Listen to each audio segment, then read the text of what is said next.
Guys, welcome back to another video on Olde Carr Guy. Today, we're actually going to try and get this LS engine stuffed in under the hood of my 1990 Suburban, which, as you can see, is running under Dave horsepower at the moment. Guys, don't know who Dave is. Maine Trucker on Instagram. He's come up from mid-coast Maine to visit me and work on the truck here, and for a Daytona 500 party this weekend. So first things that we got to do is we got to get the old motor mounts out. So Dave's going to be in here getting those out, and then we've got to figure out how we're going to drop this in place without damaging any of the pretty. Which was an afterthought on my part, but in the meantime, let's get the old motor mounts out, get the new ones in, and then start figuring out how we're going to get this thing wrapped up on the chain hoist, or on the engine hoist, and not scratch the hell out of it. Lefty loosey. Righty tighty. You need the bigger gun. Need some more power. Got the Milwaukee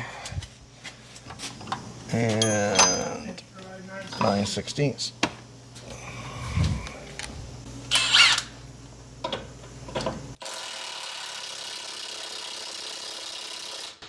Guess what we need? Yeah. That means we got to take that whole freaking bracket off there, don't we? Maybe not. You got open end wrench? Yep. What size you want? Feels like 9/16 or half. We don't have half wrenches around here. We got 13 millimeter. Give me that back.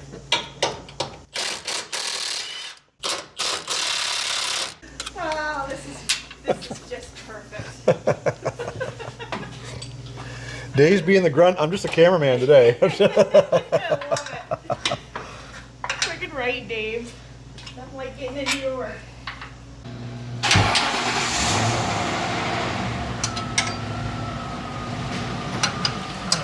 Doesn't even wait for the oil pressure to build. It's just start it and put it in reverse. No wonder the timing chains are bad on that thing. It's a Ford. She can handle it. Is it already off? I don't think so. I think it popped off. Yeah, it popped off right at the end. There she goes. Like that. Too much power. So in hindsight, so that's garbage, but in hindsight, are those bolted on? They are. Yeah, so we'd be in the same predicament. And this would be even worse because they're way down up in there. Yeah.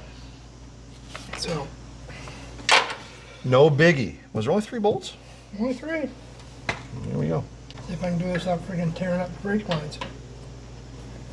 That's the real question. While he's doing that, we've got new mounts over here.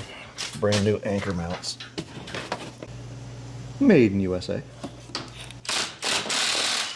So we are using the Anchor 2621s.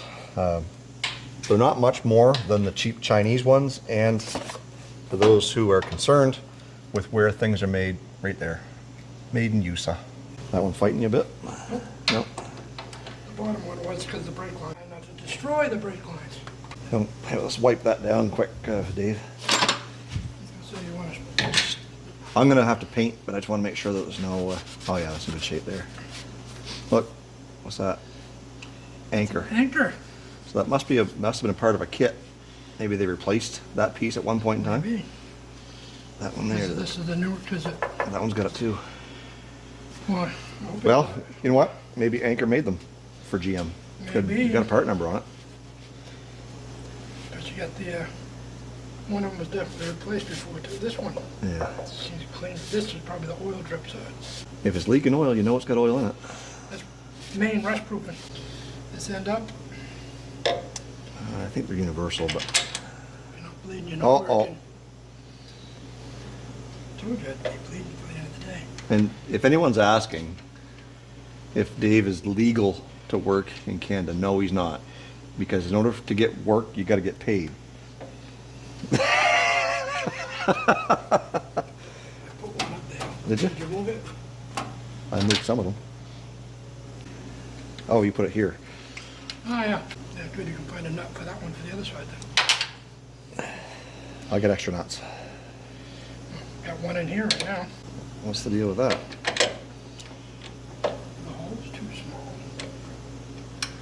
Does it line up? It does not. Well, what the frig? They don't line up. Take the other one and put it to one of the ones we took off. See what the holes look like.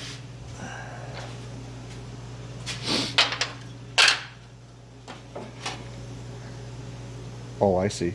Maybe there is a left and a right. Oh, there is? Yeah. Oh, there we find it. Or no. Well, they just don't line up. The holes are smaller too. Yeah, they're different. Well, what the frig, GM? Let me guess, everything's closed today. No, they wouldn't. They didn't have these in stock anyway. They wouldn't? But it's not the end of the world. We can drill a new hole if we have to. Because the two top ones work, right? Maybe I forgot. Oh, I see what's going on there. Yeah. The two top holes mount, but the bottom one is just a single hole in the bottom. Yeah, it's a single hole on the bottom, but if you look at these, Yeah. the bottom's threaded. No, this one here. Oh, yeah, but on either side it's threaded though.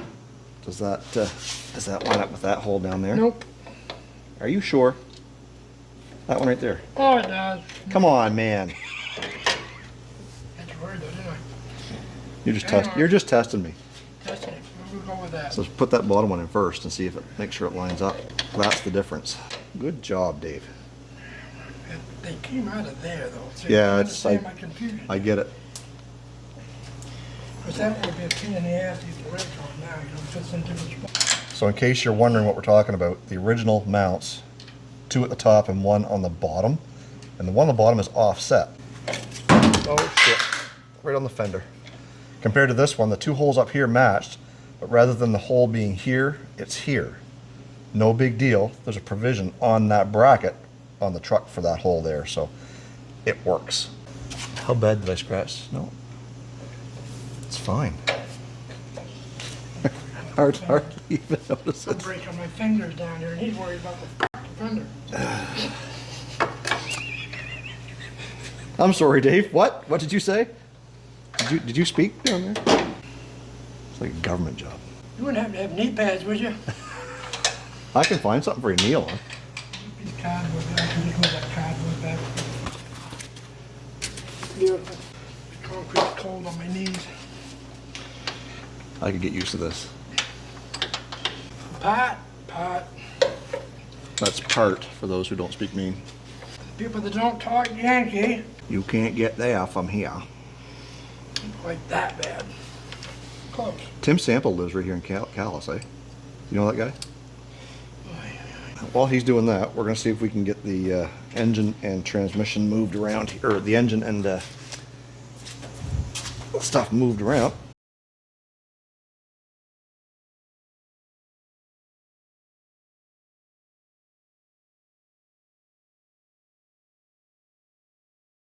How'd you make out? It's in there. Send it. Send it. Senda. Oh, I took your stuff away. It's for your protection. There we go. Okay. So what I want to be able to do is we'll put a bolt in there. What did I do? Had them. I did. Oh, right there. Is that a 1/2 inch or a 13 millimeter right there? 14. So I think the idea is to get this connected here. Get rid of some of this excess chain. You want this on the back. Huh? You want that on the back. This? Yep. You can reach the crank. You're right. Good thing Dave's paying attention. There we go. Good thing Dave's paying attention. All right, so this one here, where we got the wrong chain. Got the wrong chain in the wrong spot, Dave. How'd you manage that? Hey, I got this the right direction. What more do you want? And the only reason why I say, hold that up for me. The only reason why I say wrong chain in the wrong spot is because see how those chains are, the links are kind of, well, they're just collapsed into each other. I can't get a bolt through it. Well, you could have just put the bolt in the hook and just, you know. Well, the other engine had a hole to put the hook in. This one doesn't. Well, I suppose I could hook onto the bolt, couldn't I? Through there. Is that going to fit? Try not to hook your engine here. Not quite. No, but it will hook there. That one, no. It'll hook there, Dave. Alright. So we pulled it all out for no reason. You did, yeah. Yeah, okay. Just checking. All right, so let me get that threaded in there properly. That's a long hole. What she said.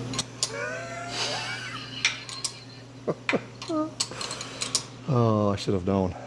I should have known, Dave. Yeah, well, you walked into that one then. I kind of did, yeah. This one here. I'm gonna clean the threads up on that one, I think. You like this blanket a lot? Nope.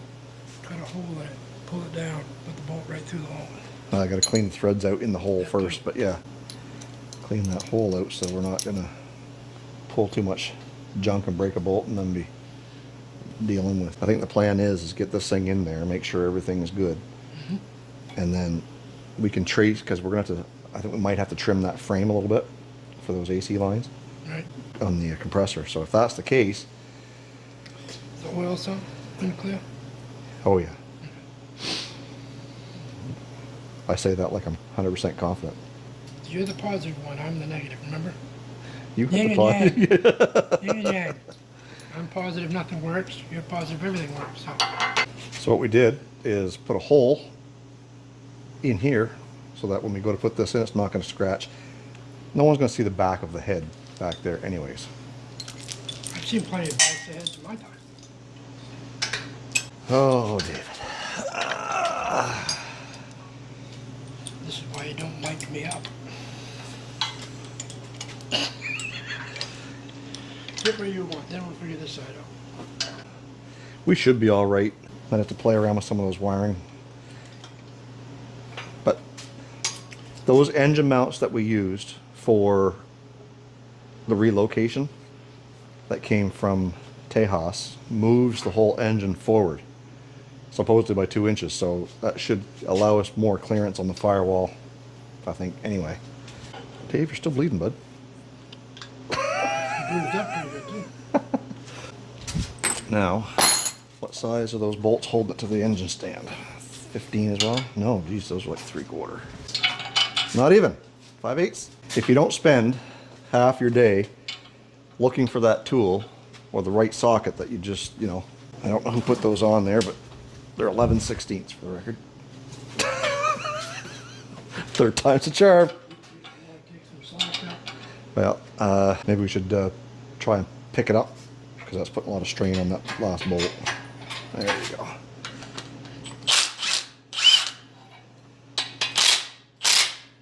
She's coming to you. Yep. So we are leaning forward, aren't we? Yep. A little bit.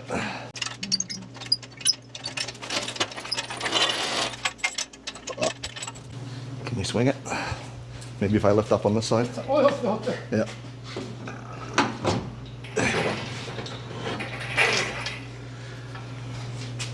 That's a half an inch. It's pinning an arm right there.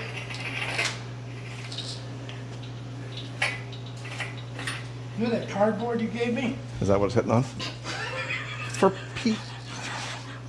Dave and his geriatric knees. Back a box.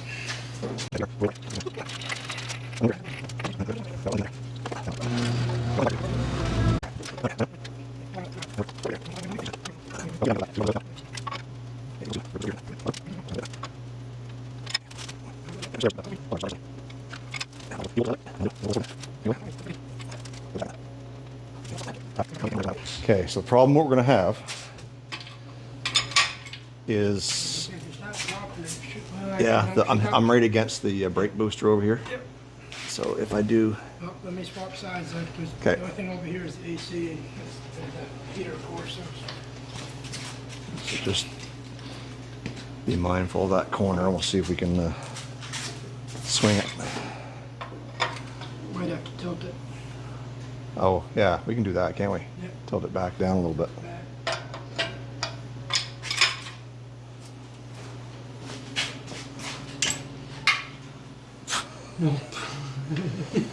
No. That's Sorry. why those handles suck. That's That's all why right. you put it on that end, because then somebody's going to comment on that. Remember how I turned it? Yeah. It would have been better to have it on that end. Okay. That's my fault. Yeah, see, we're way low on your side too, I think.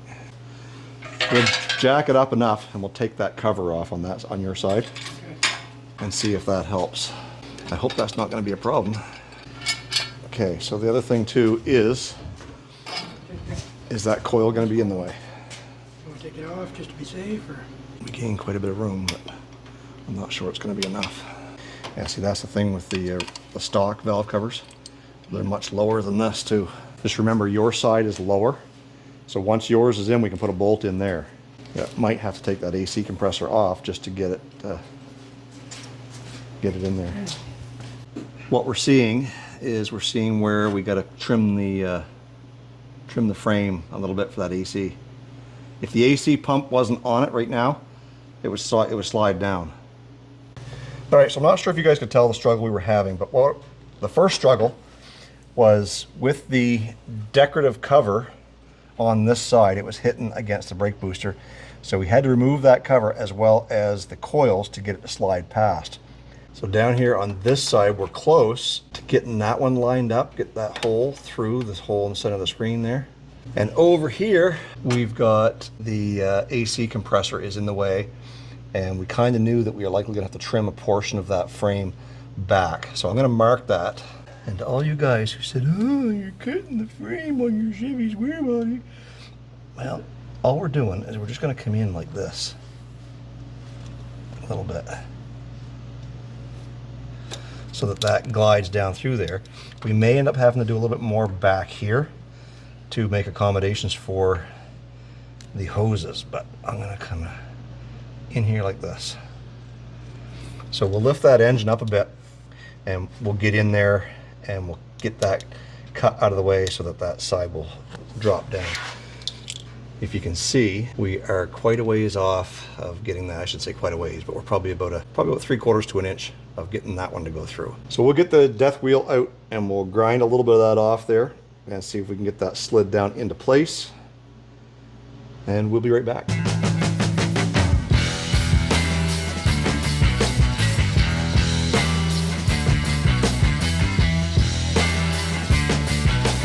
So we've got that trimmed out of the way, and I was wondering if we were going to run out of disc before we get done cutting. I mean, yes, I know a frame is thick, but it was a lot thicker than I thought it was going to be. So let's try and get this thing dropped down in there and get the motor mounts hooked up. Yep, you're right in there now. All right, so let's try something, Dave.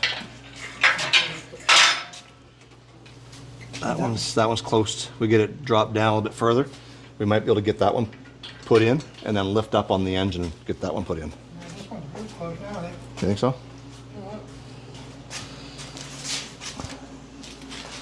Need to tweak it this way, Yeah.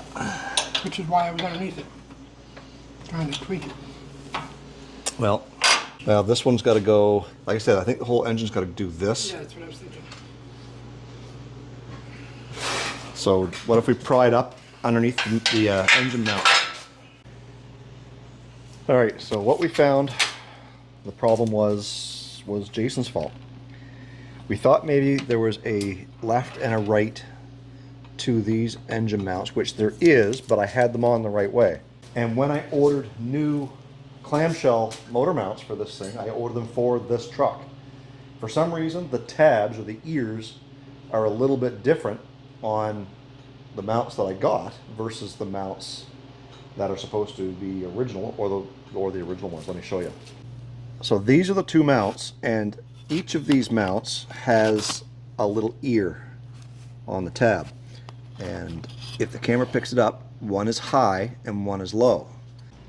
And on the mounts that I got, it's similar. There is a high one and a low one. The problem is on the original ones, the high one is on the back side and the low one is on the top side. So I'm going to take the fault for this one because the instructions for these Tejas LS to square body motor mounts clearly state to use the clamshell isolators 2292. I did not. My fault, but to be fair, I did order those clamshell mounts long before I ordered the Tejas Steelworks motor mount kit. So it is what it is, Dave. Shit happens. So what we're going to do is we're going to have to order those 2292 mounts. In the meantime, we are going to stick the engine down in the engine bay as best we can and get this engine crane out of the way. I want to see what it's going to look like down in there. So we're going to work away at that, and we'll be right back in a minute or two with what that looks like. So one sec. Well, there it is. 5.3 liter LS stuffed inside of a square body. You've all seen it before, but here it is in my truck. We've also got the cold case radiator, that very, very minimal installation. I chose the radiator, not them. They do have a specific LS swap style radiator that you can use for your square body. I chose to go with a square body exact fit, not specifically the LS one. And I will leave a link in the description box down below if you guys want to take a look and see what I used, as well as I will leave a link down there for the LS kit.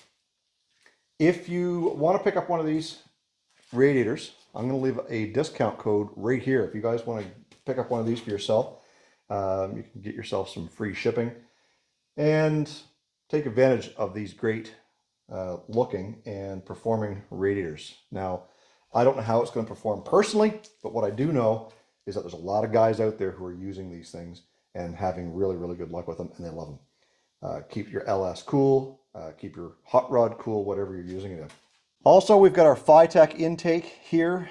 It's low profile, so there's plenty of room. We could have gone with a taller one if we wanted to. As you can tell, the hood's going to sit right about there. Plenty of clearance. One thing that we are going to have trouble with, though, is our decorative valve covers. This side still has to go down a bit. I'm not sure if you can tell by the camera. It's canted this way, which means it's got to set down. Once we get our proper mounts, should fix that. We don't know until we get them.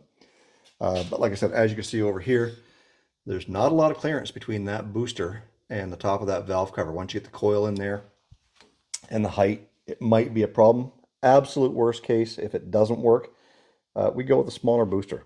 And we've also got plenty of room for our electric fans. We're going with dual 14s from Cold Case. It's part of the kit that I bought. And we can get those wired into the Holley Terminator X, as it has a provision for not just your fuel pump system going to the back of the pump, but for your cooling fans. It'll control all of that, and you can set your parameters when you want your fan to come on and when you don't want it to come on. But I'm pretty happy with this, with the exception of me not ordering the proper brackets for the motor mounts. Other than that, everything is fine. And a huge help from Dave. He did some crawling around, getting dirty, taking the scars, bleeding. But we did manage to get everything in there. Get our goal accomplished, was to set that thing in there for the first time, make sure that we knew where our clearance issues were, make sure we knew what we had to cut, what we didn't have to cut, and where we got to make changes. So once we get those new mounts in place, it'll work. So I think that we've done enough damage for one day. We are going to yank this motor back out. Might not be today, but we might, I don't know.